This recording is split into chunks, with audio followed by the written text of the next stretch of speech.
30% of US adults still don't want to get the COVID vaccine, but they may not have much of a choice. And I also think that vaccine mandates are something that will have to come. What we're seeing is an indirect way to pressure people in a positive way. It's a way of functionally mandating without explicitly mandating.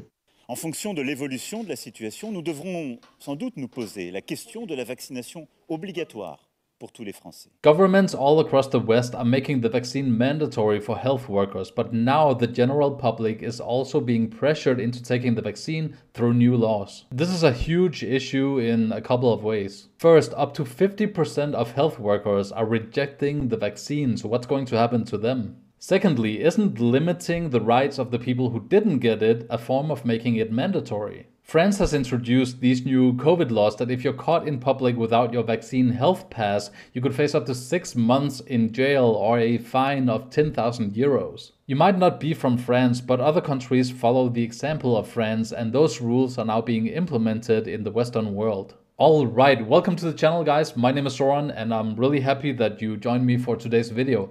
We're going to start off by taking a look at what's happening in France, because many other countries like Greece, Germany and Denmark are actually following in a lot of ways what's happening in France. So check this out guys, France is reporting that they have 800,000 vaccinations in a single day. And keep in mind, this is all happening while you have hundreds of thousands of people protesting these vaccinations in the streets of France at the same time, right? So why are all of these vaccinations happening right now?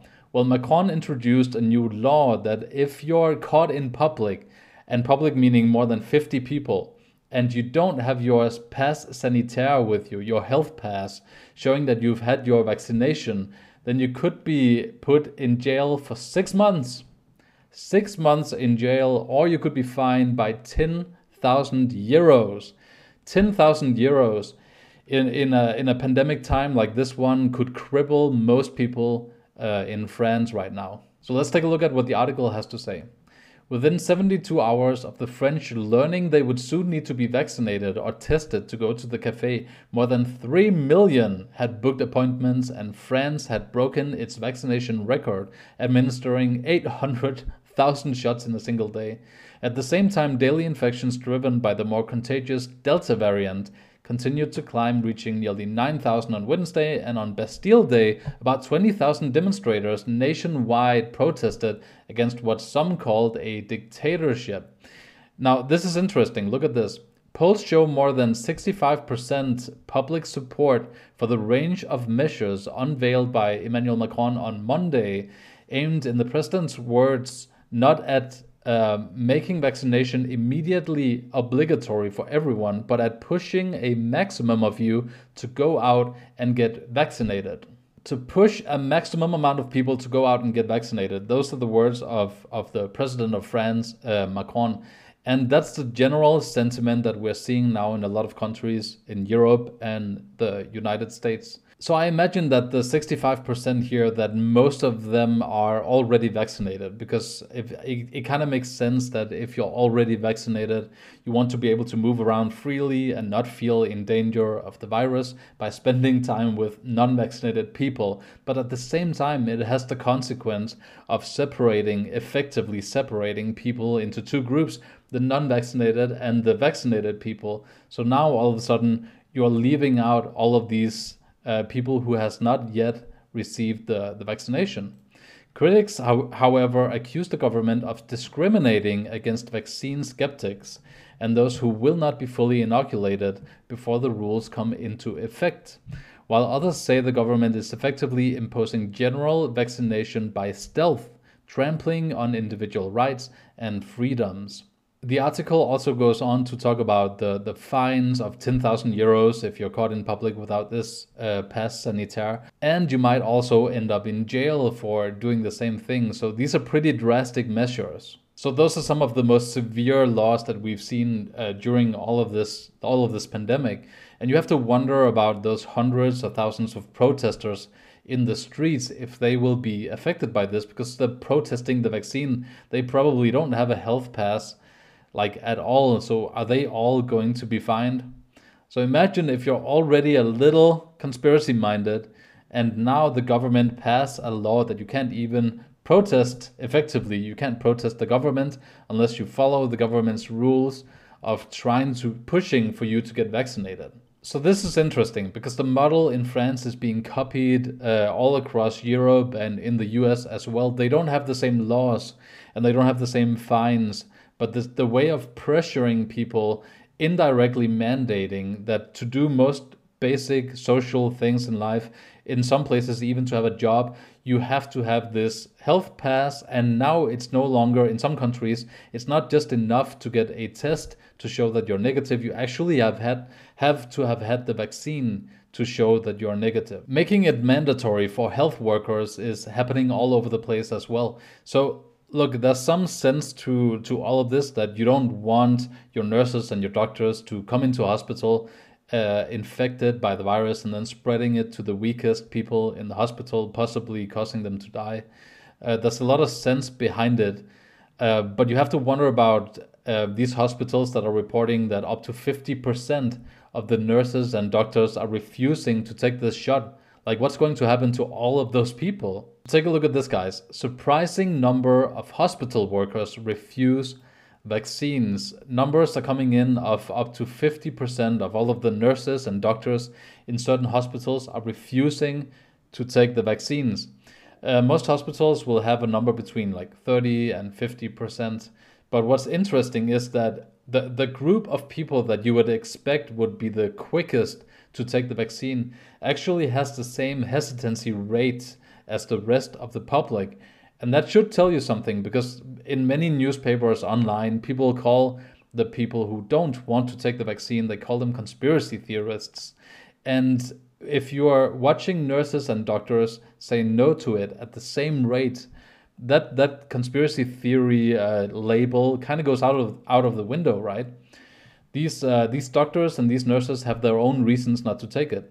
This is the story of Bob Nivens, who used to be a manager at one of the biggest hospitals in the US, and he was fired for refusing to take the vaccine. This is his reasoning. So Nivens has a list of concerns. The vaccines were made quickly, the FDA authorized them for emergency use, and the long-term side effects may not be known. And all of those seems reasonable, right? He says, I don't want to take an experimental vaccine. We don't know what it's going to do to someone 10 years from now. So that makes perfect sense. If you come at this without any agenda and just look at what he's saying that he's afraid to take it because it was given an FDA emergency use authorization. It doesn't have the same FDA approval like all of the other vaccines that you inject yourself with. This is a temporary emergency use approval, and we can't really know the side effects over the next 10 years. So he's got a good legitimate reason for not wanting to, potentially in his eyes, compromising his own health. And that's why he doesn't want to take it. So I think what I'm saying here is that ordinary people can have good reasons to not wanting to take the vaccine. They don't have to be conspiracy theorists. And I don't like people kind of trying to bully you into making a decision that everyone wants you to make, because these decisions should be personal by nature. They're like important medical personal decisions.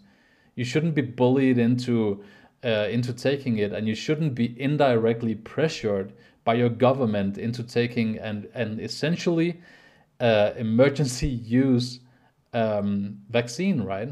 I do think that by now these vaccines are pretty safe, so I'm not gonna pretend like it's, Bill Gates taking over the world with lizard people. But it is everyone's own decision, and I get really annoyed when I see like someone speaking down to someone because they refuse to take the vaccine. You already have the government and social media, the news, and everyone working as one to try to convince everyone that they should take the vaccine and they should take it right now.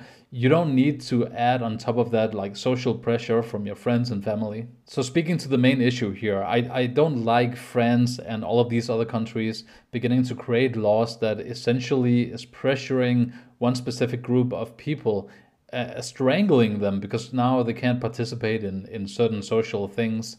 and they're openly saying that we do this to put pressure on a specific group of people. In any other circumstance, that's something that would cause a lot of outrage. They said that they weren't going to separate people into two groups during this pandemic, but that's essentially what they're doing right now. You can't just make those 100,000 people in the streets of France and many other countries, you can't just make them go away. And it would help a lot if we could have like an open debate where you can argue both sides, like Bob Nevins did, just speaking out like, why aren't you taking it, so people can understand each other better. And then people, not only does it help the people who don't want it, but it also helps the other group that is confused why you wouldn't take a vaccine. It helps them understand why you're not taking it. But it's 2021, so open debate is no longer a guarantee. The governments do it this way because they understand that if they came out openly and said that we're just going to mandate it for everyone, then they would have an open rebellion on their hands. So now they're doing it indirectly, but it's all the same. As Dr. Fauci said, they mandate it not directly, but indirectly by making it difficult to operate without having had the vaccine, which actually is the government manipulating people. So the next time the media calls everyone conspiracy theorists, you can't actually blame them for being one. Thanks for watching, guys. Let me know what you think by commenting down below, and as always, subscribe to the channel if you haven't done so already. Have a good day, everyone.